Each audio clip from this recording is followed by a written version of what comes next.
taqwa, this consciousness of Allah that should always be in our hearts.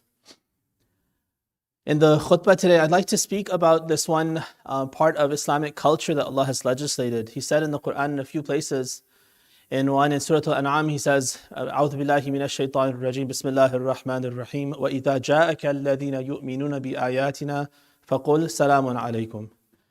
When the believers come to you, then say Assalamu alaikum.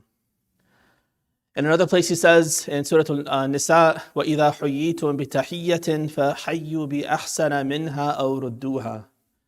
When you are greeted, then greet with a similar greeting or better than that.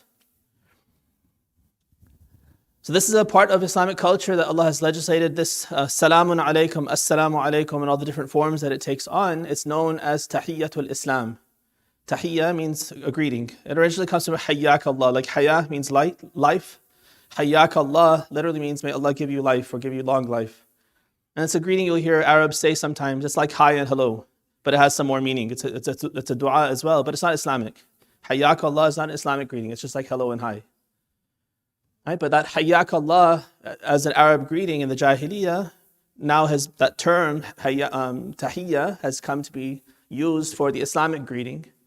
So tahiyyatul Islam is salamun alaykum. We're told in a hadith in the seerah of the Prophet that the first person to use this tahiyyatul Islam, at least outside of the family of the Prophet, was Abu Dharr al-Ghifari. So it seems like the way it probably came about, he must have been coached. It's not that he invented the greeting, but when he came into Mecca searching for this prophet who had been rumored to have been sent to Mecca, he comes in, he encounters Imam Ali alayhi salam, and then through Imam Ali they kind of vet him. He has to be vetted by Hamza and by Abu Talib and by Ali alayhi salam. And after all of this, after a few days, then they say, okay, now we see that you're sincere, you're safe, and then they introduce him to Rasulullah. So by that time, they have taught him that when you see him, when you meet him, you should say Assalamu alaikum. So Abu Dharr is the one who is accredited with being the first one to say Assalamu alaikum and use this tahiyyatul Islam. There are a lot of etiquette. Some are wajib and some are just recommended, but the hadith are filled with instructions and guidance for how to exchange this greeting. So I want to share some of these ahadith with you in hopes that we can improve our practice, because sometimes we just fall into a pattern. And I'll see many Muslim households where you pick up the phone, you just use hello and hi and how are you doing and those kinds of things. And there's no salam, for instance. Right? Or sometimes I'll say assalamu alaikum to somebody and they'll say salam as a response. And they've gone against this, not only a Quranic guidance, but an actual wajib. They failed on a wajib that they've now committed a haram by saying salam when I've said assalamu alaikum. Right? Because the verse says, إِذَا حُيِّيتُم بِتَحِيَّةٍ فَحَيُّوا بِأَحْسَنَ مِنْهَا أَوْ رُدُّوهَا. If you're greeted with a greeting, if I say assalamu alaikum, your duty is not to say salam to me. It's to say wa alaikum assalam at very least. That's the minimum you can say. And if you don't say wa alaikum assalam, or at least, let's say even minimum than that would be to say assalamu alaikum right back to me. The exact same salam I give to you, at least say that very same salam to me. Right? I say assalamu alaikum, you say assalamu alaikum. You've fulfilled your minimum duty. If you say salam, you've committed a sin, because you've done less than what I did. You've been less kind to me than I was to you, and Allah says that's a sin. Right? So simple things like that, but we could be crossing red lines and we're not realizing it. And then there's so many pieces of guidance that the Ahlul Bayt offer for kind of guiding us in this pattern. Oftentimes in interfaith gatherings, you go to a church, and oftentimes the Muslim who's greeting the people will say assalamu alaikum to kuffar, thinking that they're giving goodwill, that they're showing something very good about Islam. And we find in a hadith and in our fiqh itself that that's haram. You're not supposed to do that. There's guidance. This is tahiyyatul Islam. It's a secret kind of greeting that only Muslims should exchange with one another. It's not meant for anyone else. We can greet them in other ways. We can be kind to them in other ways, but we are not allowed to be kind in this particular way. This is specific for Muslims. Right, so let's go through these ahadith and see what the Ahlul Bayt teach us to help us to both inculcate or practice this salam in our lives, and then make sure that we observe all of the guidance that they've given us. Sallu ala Muhammad wa ali Muhammad.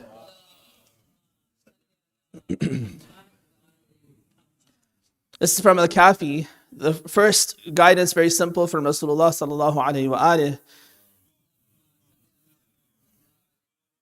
As-salam tatawwu'un wal-radu farida. The initial salam that I give is what we'd call as mustahab. It's recommended. It's not wajib for me to say salam to you, but it's highly recommended. But once I say it to you, now your response to me is wajib on you. It's a farida. Farida means that it's legislated in the Quran. If it's from the sunnah of the Prophet, then it's called sunnah. But if it's from the Quran, إِذَا جَاءَكَ الَّذِينَ يُؤْمِنُونَ بِآيَاتِنَا فَقُلْ سَلَامٌ عَلَيْكُمْ. Allah Himself has legislated in the Quran, so its importance is even higher than if it had just been through the sunnah of Rasulullah. Both can be wajib, but the mandate is higher. Another hadith from our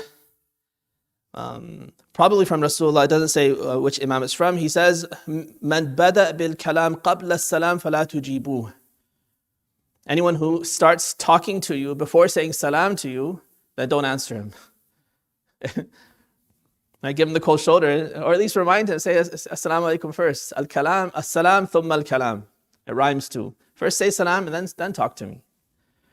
He said, "Ibda'u bis salam qabla al kalam." Start with your salam, then start speaking. فَمَنْ بَدَأَ بِالْكَلَامِ قَبْلَ السَّلَامِ فَلَا تُجِيبُهُ. Now, we shouldn't be kind of smug and rude about it either, but the hadith is a little shocking. Don't talk to them, ignore them. Right? We know that's not also correct, but we can turn around by at least reminding them, guiding them. Right? Say salam, or just say the salam yourself. They didn't say salam to you and started talking, then you say salam to them, and maybe it'll register with them that they should have said salam first before talking. Another tradition, this was from the sixth Imam, Imam Ja'far as-Sadiq alayhi salam. So this is an important adab. Right? If I come in and I say assalamu alaikum and I get no response, or maybe you mumbled it, maybe you said it softly, I didn't hear it. But now in my mind, I'm wondering, why didn't he say salam to me? And now there's so many possibilities. Either you didn't hear me, or you said it and I didn't hear it, or you're giving me the cold shoulder, or you think I'm not Muslim anymore. Like there's so many possibilities, there's a range of possibilities, and now my mind starts churning, why didn't he say salam to me? And I get occupied with those thoughts. So the solution is, say it clearly, say it loudly. إِذَا سَلَّمَ أَحَدُكُمْ فَلْيَجْهَرْ بِسَلَامِهِ. When I initiate my salam, I should say it clearly and loudly. لا يقول سلمت فلم يردوا علي. I shouldn't leave myself the excuse that because I said the salam weakly, I said the salam in a soft voice, that I could start thinking that I said salam to them, they didn't respond to me. They're such bad people, they have no adab, for instance. Right? I shouldn't give myself the excuse, my own nafs the excuse to start churning like that. Let me say the salam clearly to begin with. That's the right adab. Clearly in a loud enough voice that everyone can hear me. وَلَمْ فَإِذَا رَدَّ أَحَدُكُمْ فَلْيَجْهَ بِرَدِّهِ. And the same goes for you. If you are responding to my salam, you should also say it clearly, loudly, bil-jahr. That word bil-jahr that we know from the etiquette for prayer, we have to say some things bil-ikhfat, in a whispered tone, some things bil-jahr, in a loud tone. So say your salam in a loud tone, bil-jahr. وَلَا يَقُولُ الْمُسَلِّمْ سَلَّمْتُ فَلَمْ يَرُدُّوا عَلَيْهِ. The person who initiated the salam shouldn't have the excuse to say, I said salam and he didn't respond. So on both sides, if you're initiating salam, say it loudly and clearly. If you're responding to the salam, say it loudly and clearly. The whole point is to establish goodwill between you.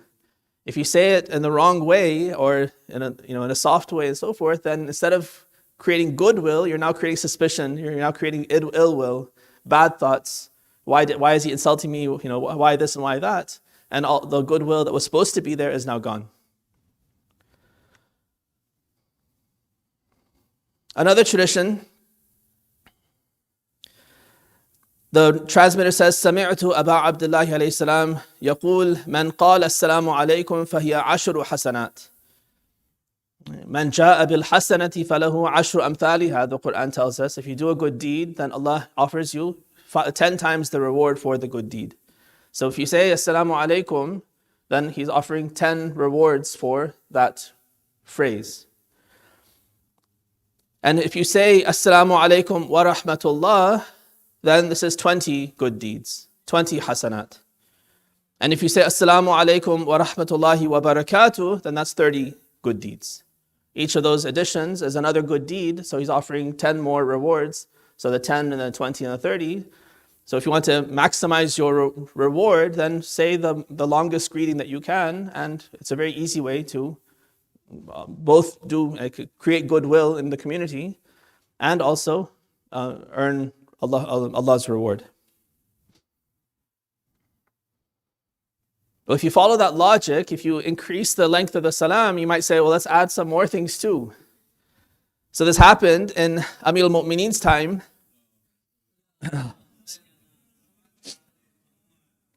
It says, Marra, this is Imam Baqir Islam telling us that Marra Amir al-Mu'mineen Aliyun alayhi salam biqawmin fasallama alayhim faqalu. Amir al-Mu'mineen was passing by some people and he greeted them, Assalamu alaikum wa rahmatullahi wa barakatuh, for instance. And what did they say? Alayka assalam wa rahmatullahi wa barakatuhu wa maghfiratuhu wa ridwanu. They added a few more phrases on it. So more is better, right? Amir al-Mu'mineen's response, فَقَالَ لَهُمْ أَمِيرُ الْمُؤْمِنِينَ لَا تَجَاوَزُوا بِنَا مِثْلَ مَا قَالَتِ الْمَلَائِكَةُ لِأَبِينَا إِبْرَاهِيمَ عَلَيْهِ السَّلَامِ. He says, take your guidance from the angels when they come, the 4 angels come to greet Ibrahim on their way to destroy Lut's people. They come to Ibrahim to give him good news and they greet him. What do they say? They say, Rahmatullahi wa barakatuhu alaykum ahl al-bayt. And their response to Ibrahim and his family is that the rahmah and the barakat of Allah be upon you. So Imam Ali says that's as far as we should go in our salam. So while they want us to say a little bit more, they also don't want things to get out of control and now people spend 10 minutes just saying Assalamu alaikum because they're adding 30 different du'as onto it. It shouldn't be absurd and foolish and silly either. So that's also an interesting theme that we see. More is not always better in Islam. There are many times when less is better. Right? You might say, let me fast every single day of the year except for the haram days. Isn't that better than fasting less? And the sunnah of the Prophet says that no. Fasting 3 days out of the month, if you want to do mustahab fast, is better than fasting all of the days of the month. Right? If you fast for 3 days, he's willing to give you the reward for having fasted a dahr, sawmud dahr, fasting for your entire life. That comes about by fasting only 3 days of the month, not by fasting every day of the month. Right? Or staying up all night, you might say, well, staying up all night praying would be the best, that's the best thing to do. But then no, he says, I'll offer you the reward for staying up all night in ibadah if you just do wudu and then sleep. Right? So more is not always better. Sometimes less is better because they want to manage our lifestyle so that we don't become, people who are so devoted to worship in an unbalanced way that we forget about life because we say, well, prayer is the best thing. Let me just spend all my time praying. Staying up all night is good ibad. Let me stay up all night, even if it means that next day I can't function in life. They don't want that kind of spiraling out of control, and so they control what we do, even in terms of goodness.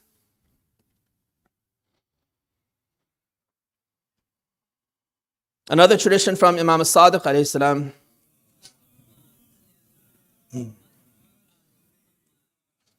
So one of the etiquette, we always say Assalamu alaikum.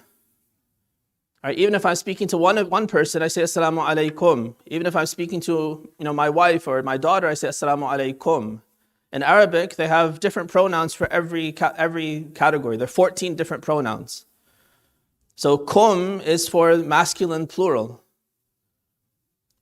It's not even for masculine singular, not even for masculine two. There's a separate pronoun for that. Alaykuma. Alaykum means 3 or more men. But that's the standard. We use that even if it's just one woman or 2 women or 2 men or any other combination, you say Assalamu alaikum. So why is that? The Imam says, ثَلَاثَةٌ تُرَدُّ عَلَيْهِمْ رَدَّ الْجَمَاعَةِ وَإِنْ كَانَ وَاحِدًا. He says there are 3 kinds of exchanges that we should, in which we should use the singular, the plural masculine, even if it's just one person you're talking to. What are they? One is someone sneezes. عند العطاس, if you sneeze, what do we say? يرحمكم الله. You don't say yarhamukallah or yarhamukillah or yarhamukumallah, or you don't change the pronoun based on who you're talking to. You just say yarhamukumullah, put the kum there regardless of who it is. Second, الرجل يسلم على الرجل فيقول السلام عليكم. In the taslim also, we say assalamu alaikum, regardless, even if they're more than one person, less than one person, or female, or whatever it might be. And the third, he says, when you're making dua for one another. So if I want to pray for your well-being, I'll say afakumullah, may Allah give you afiyah, or shafakumullah, may Allah cure you of your sickness. You put a kum there and all these sorts of du'as for one another. Ghafarakumullah, may Allah forgive you. Rahmatullahi alaykum, may Allah have mercy on you. So those kinds of du'as also, you put the masculine plural, just standard all the way across. Why? The philosophy the Imam says is فَإِنَّ مَعَهُ غَيْرًا, because when you're speaking to this one person, there are others with him. So one idea that the commentators of the tradition have is that perhaps it's talking about the angels that are around you. So while each of us is an individual person, but we are accompanied by at least 4 angels. The Quran tells us that there are 2 hafadha, there are 2 guardians that guard each of us from those fates that are not intended for us. Right? Guardian angels, that's an Islamic concept. The Quran talks about this, the hafadha that are there, and their job is that there are different kinds of harms and different kinds of even death that are constantly coming our way, that are not intended. It's not my time yet, and I'm just about to step into the street, and I just miss somebody running over me. Somebody grabs me and pulls me back or something like that. I could have slipped and fallen and hurt myself in a serious way, but I catch myself or someone catches me. Something happens like that. Those are the angels guarding me because it wasn't yet the time for me to die or to be injured in that sort of a way. So all those close calls that we face, those are the angels, these hafadha that are guarding us. Until finally it's our time. Once it's our time, then they back off. Now the next incoming arrow of death hits us. That's 2 angels that are guarding us. And then the 2, of course, kiram katibin, these angels that are writing down our deeds and our statements. These are also there. So at the very least, each one of us is 5 people. 1 individual and then 4 angels. So perhaps when we're saying in the plural, assalamu alaikum, we're referring to that individual person as a group of 5. Or maybe there are more angels as well that Allah hasn't told us about. That's also possible. Or we are just including the rest of the Muslims, for instance. When I say assalamu alaikum, even though it's just one of you I'm talking to, but in a way I'm giving that goodwill and that greeting to all believers. So even though it's just you that I'm speaking to, but I'm extending it to everyone. So one of those are explanations that some of our commentators give to try to explain this phrase, فَإِنَّ مَعَهُ غَيْرًا. There are others with that individual, and that's why we use the plural when we're greeting them. Recite salawat ala Muhammad wa alihi.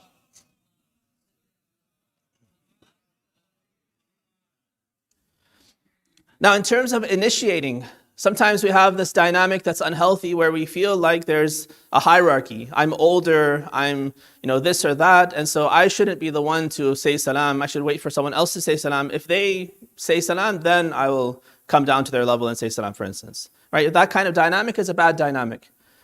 The dynamic that they want, they say, مِنَ التَّوَاضُعِ أَن تُسَلِّمَ عَلَى مَنْ لَقِيتَ. If you want to be humble, to show humility and to practice humility, you should initiate salam on anyone that you meet. Don't have the attitude that you want to wait for them, and if they do it, then you'll do it. You're not going to come down to their level, for instance. That's not Islamic etiquette. So the Prophet would be the first to say salam. And there are stories about even he would be so quick at saying salam that these kids tried to, kind of almost play a prank on him and see if they could beat him to it. So they would hide on the path that they saw he was going. They would hide behind, walls and whatnot to try to jump out and say salam before he said it. And he would still say salam even before he saw them because he knew they were hiding behind the corners. They had that kind of playfulness and also that kind of initiative that even with kids, he would initiate the salam and not let them beat him to the reward. فَاسْتَبِقُوا الْخَيْرَاتِ. We're supposed to rush to good deeds. We should never say, it's beneath me. There's some good deed that has to be done, but I'm not going to be the one to do it. Somebody else can take care of it. A younger person, let them take care of it. I'm too dignified to do it. If it's a good deed, I should not be so arrogant before Allah that I say, I don't need it. I don't need this one. I'll pass on this this benefit. I don't need Jannah today, I have enough from before. That kind of attitude is arrogance. I should be greedy for reward. That's one place where we're supposed to be greedy. If there's a good deed to be done and you can do it or I can do it, I should rush to do it and not say, no, please, you need it more than I do, for instance. That's not the right attitude. If it's there and I can do it, I should rush to try to do it myself. And you should rush to try to do it yourself. And we race, فَاسْتَبِقُوا الْخَيْرَاتِ, race towards good deeds. If we have that kind of attitude, then our families, our society would be much different. Right? If we're all trying to eagerly go towards anything good.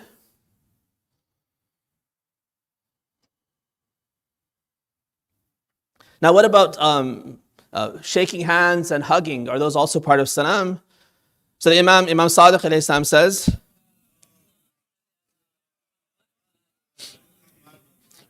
so he says it depends whether you shake hands or hug. It depends who is this person. If the person is a local, right? He says, لِلْمُقِيمِ تَمَامُ التَّحِيَّةِ لِلْمُقِيمِ الْمُصَافَحَةِ.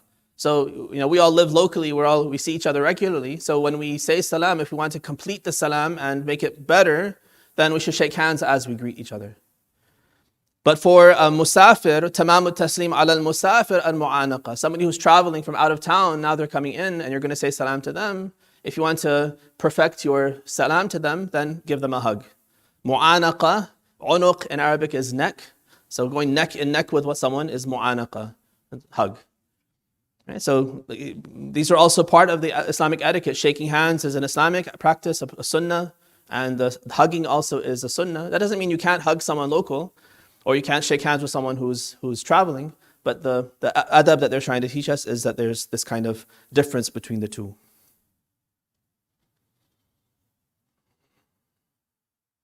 Now, does this mean that we can't use other kinds of tahiyyah? We said tahiyyah is greetings. There are other kinds of greetings as well, besides salam. So what if I want to say, how are you doing? What's up? Or like those other, if I have some other casual greetings I want to use for a friend or family member, do I have to throw them out and only say assalamu alaikum? You can still use the other ones. He says, يُكْرَهُ لِلرَّجُلْ أَن يَقُولْ حَيَّاكَ اللَّهُ ثُمَّ يَسْكُتْ. What they don't want us to do is to use the greeting and just suffice ourselves with that greeting.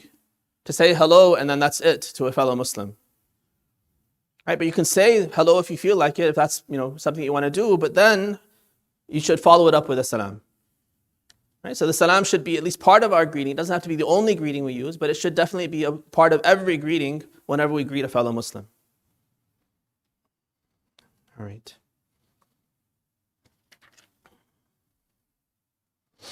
Recite salawat ala Muhammad wa ala Muhammad.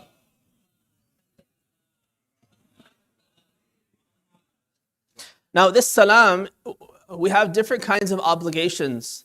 One way to divide up our wajibs is we have a wajib that's a individual obligation, and we have a wajib that's a communal obligation. A wajib kifai and a wajib aini.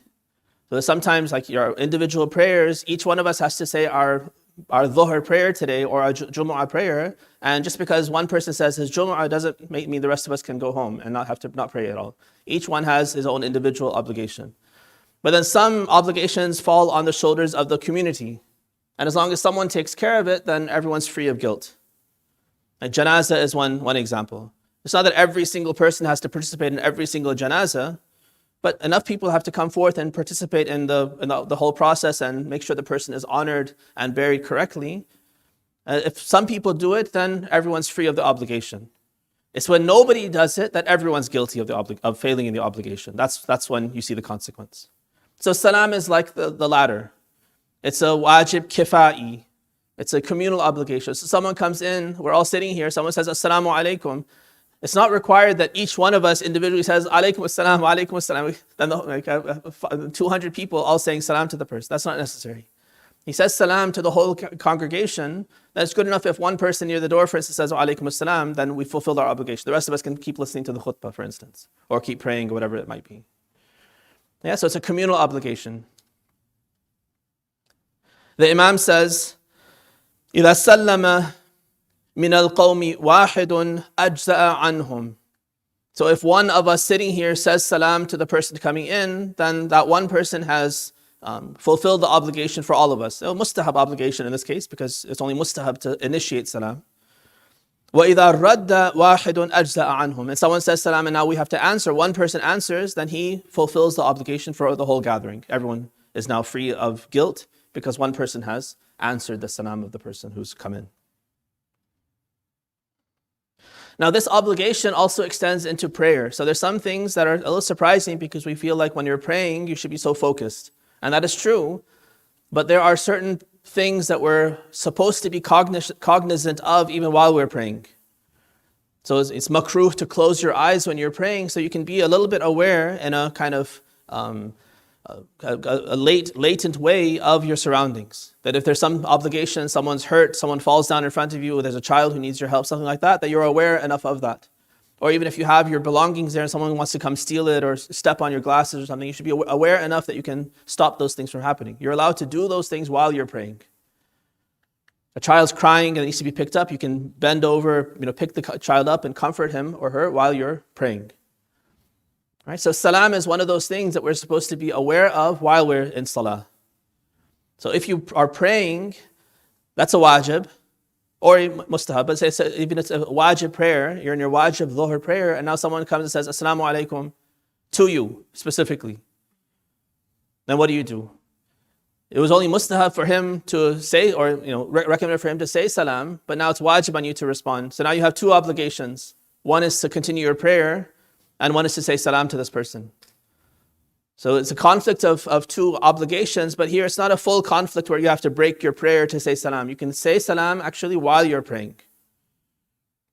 And not only can, but you must, because this is an obligation. If they're coming and saying assalamu alaikum to you, maybe they don't realize you're praying. It's makruh actually for the person to say salam to you while you're praying. If the person sees you're praying and still says assalamu alaikum, he's actually doing something that's not very good because he's distracting you. But now he said it, now you're stuck. Now you have to say wa alaikum assalam to him, or you have to say salam to him. So it's obligatory on you to respond, but you also want to minimize your kind of extraneous speaking during your prayer. So what do? You say the bare minimum. إِذَا حُيِّيتُم بِتَحِيَّةٍ فَحَيُّوا بِأَحْسَنَ مِنْهَا أَوْ رُدُّوهَا. That rudduha, say at least the same salam that was given to you. So what you have to do is just say the exact same form that the person said it. Don't even turn it around with wa alaikum. He says assalamu alaikum, you say assalamu alaikum right back to him. Don't say wa alaikum assalam, because wa alaikum assalam actually is better than assalamu alaikum. Yeah, so if the person says salam, you just say salam. Whatever they say, you say it straight back. Right? In the Quran, that same story of Ibrahim, قالوا سلام قالوا سلاما قال سلام. The angels come and say salaman with a fatha on it to Ibrahim. He says salamun with a dhamma on it, which is more permanent than the salaman, which is more temporary. So even he, just with that little haraka, the difference between a fatha and a dhamma, he does them one better. Right? So if someone says salam, you just say salam right back to them. Now what about between the genders? Is it recommended? Mahram is no problem, of course, with your own family members, but what about in the masjid, for instance, you see a non-mahram woman. Is it recommended for men to say salam to them? So the hadith from our sixth Imam again, Imam Sadiq alayhi salam, he says, كان رسول الله صلى الله عليه وآله يسلم على النساء ويرددن عليه السلام. The Prophet, his practice was to say salam to women, and they would also respond with their salam to him. And Amir al-Mu'mineen, كان أمير المؤمنين يسلم على النساء. Amir al-Mu'mineen also used to say salam to women. However, وكان يكره أن يسلم على الشابة منهن. He was hesitant to say salam to young women. Not that he didn't do it, but he was more careful with himself. Why? Because he would say, أتخوف أن تعجبني صوتها. I'm worried for my own sake that maybe her voice is very attractive to me when I exchange salam with her. If the voice is attractive, then I'll start thinking about her voice and her beauty rather than the salam. فَيَدْخُلُ عَلَيَّ أَكْثَرُ مِمَّا أَطْلُبُ مِنَ الْأَجْرِ. I'm seeking reward by saying salam to her, but actually I get more than I bargained for. In addition to the reward I was trying to get, now I have some temptation, for instance. right? So again, it doesn't say he didn't say it, but he was very careful about saying salam with like a young or a beautiful woman, for instance. He would be a little bit careful about himself. But under normal circumstances, if there's no fear of that kind of thought, then salam between the genders is also perfectly fine.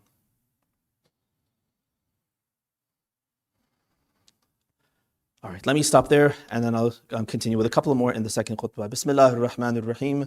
Qul huwa Allahu ahad, Allahu samad, lam yalid wa lam yulad, wa lam yakul lahu kufuwan ahad.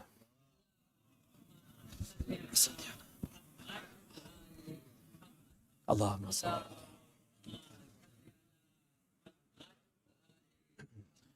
Allahumma salli wa ala. بسم الله الرحمن الرحيم الحمد والثناء لله رب العالمين نحمده ونستعينه ونؤمن به ونتوكل عليه ثم الصلاة والسلام على أشرف الأنبياء محمد وعلى أهل بيته الطيبين الطاهرين اللهم صل على محمد وعلى علي وعلى فاطمة وعلى الحسن والحسين وعلي بن الحسين ومحمد بن علي وجعفر بن محمد وموسى بن جعفر وعلي بن موسى ومحمد بن علي وعلي بن محمد والحسن بن علي والحجة بن الحسن القائم المهدي صلوات الله عليهم أجمعين اللهم صل على محمد وآل محمد. Once again, I admonish all of us to foster taqwa within ourselves. And this, salam, being conscious of this shows the level to which Islam is giving us tools to be consciously conscious of our duty. Even something as simple as a greeting, which might seem very trivial to us, but Allah is legislating this and He's trying to create this culture amongst Muslims that we are very careful to say salam. And this is, mentioning Allah's name. He is as-salam. Minhu as-salam, wa ilayhi ya'udu as-salam. He is the source of salam. He is, the one to whom our salams return. And so we're using His name by saying assalamu alaikum when we're offering this dua for peace for people. Now, with regard to salam on people who follow other religions, kuffar. So as I mentioned in the example in the beginning, sometimes we think that we're doing something good by saying assalamu alaikum to non-Muslims. And we're showing them some sort of kindness and this and that.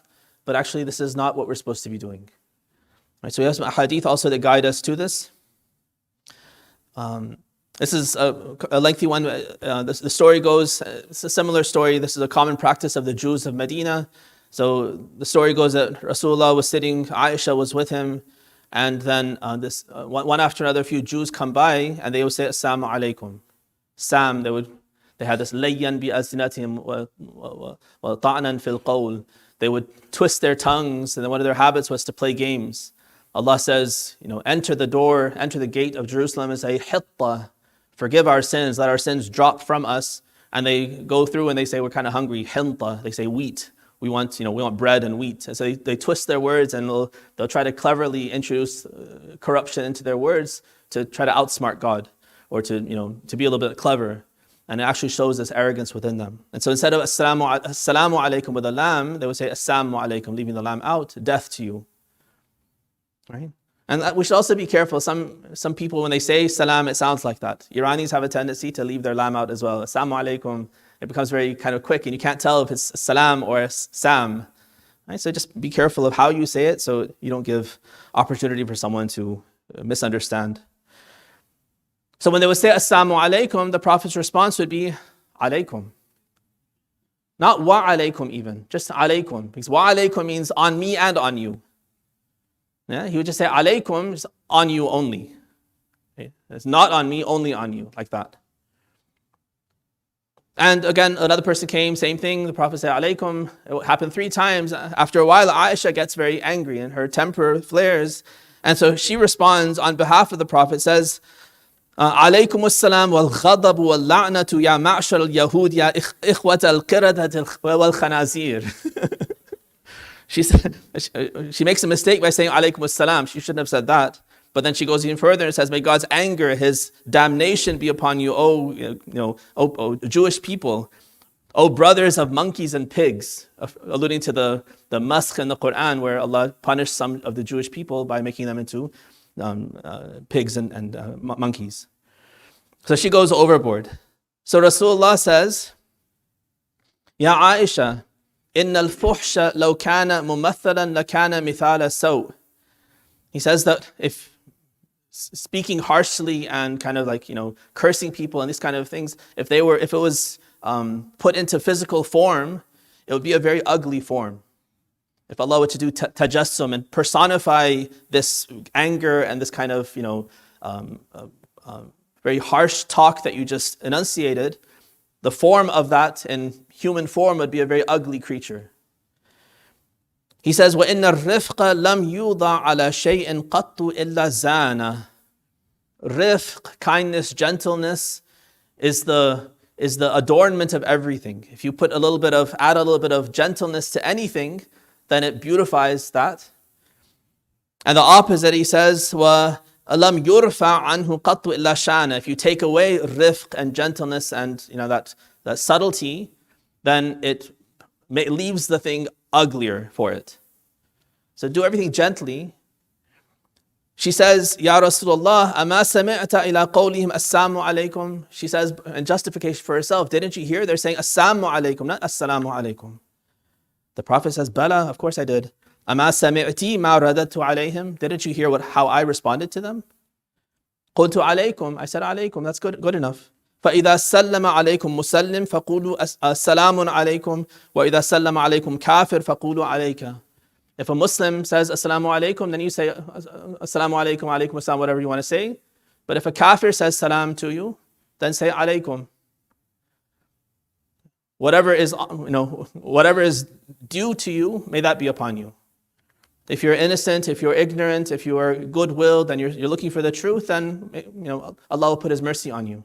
If you're staunch in your disbelief, if you hate Muslims or you are rebellious against truth and God, then la'an will be on you. Allah will put on you whatever is on you, but I'm not going to come in the way and say, no, I think peace should be on you. I'm going to make an opinion about your salvation and say peace to you. That's Allah's call to decide which goes on you. My duty is just to say alayka, alaykum. So I'm not rude to you, right? But at the same time, I'm not transgressing the bounds and making a dua that I have no right to make for a non-Muslim.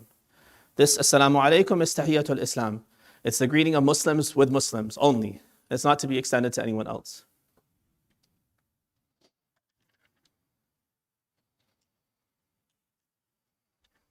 All right, and one more tradition is in the similar vein.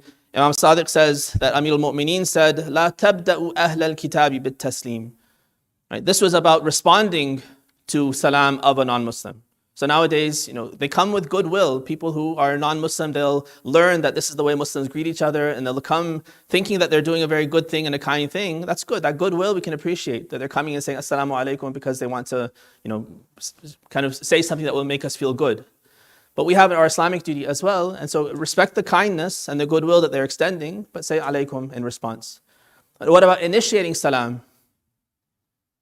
He says, don't start salam with a non-Muslim. وَإِذَا سَلَّمُوا عَلَيْكُمْ فَقُولُوا عَلَيْكُمْ. But if they initiate the salam, then you say alaykum. All right. So we started by talking about this tahiyyatul Islam. Allah says, إِذَا حُيِّيتُم بِتَحِيَّةٍ فَحَيُّوا بِأَحْسَنَ مِنْهَا أَوْ رُدُّوهَا إِنَّ اللَّهَ كَانَ عَلَى كُلِّ شَيْءٍ حَسِيبًا. So this is our general guidance. First, that we should say salam, use the tahiyyatul Islam. And if we're not doing that in our families and our interactions with fellow Muslims, then we should correct that. Don't use other greetings to the exclusion of salam. Make sure salam is the first thing you say when you meet each other, even if it's family, even if you've just seen each other and now you're seeing each other again. Ifsha'us salam, spreading salam, saying it over and over again, this is something Allah wants us to do. That should be the culture of Muslims. Every time we see each other, we say assalamu alaikum, at very least. Right? And then the response is wajib. And this should be the first thing we say, as-salam thumma al-kalam. Before we start talking, first make sure we greet each other properly and then engage in other speech. Allahumma aghfir lil-mu'minina wal-mu'minat wal-muslimina wal-muslimat al-ahya'i minhum wal-amwat. Allah, we ask you to help us to practice the sunnah of the Prophet and Ahlul Bayt. Help us to be people who have lives full of salam, and that we also spread salam amongst our fellow Muslim brothers and sisters. And help us to know what the guidance is, where the red lines are, to avoid crossing those, avoid ever sinning against you or displeasing you.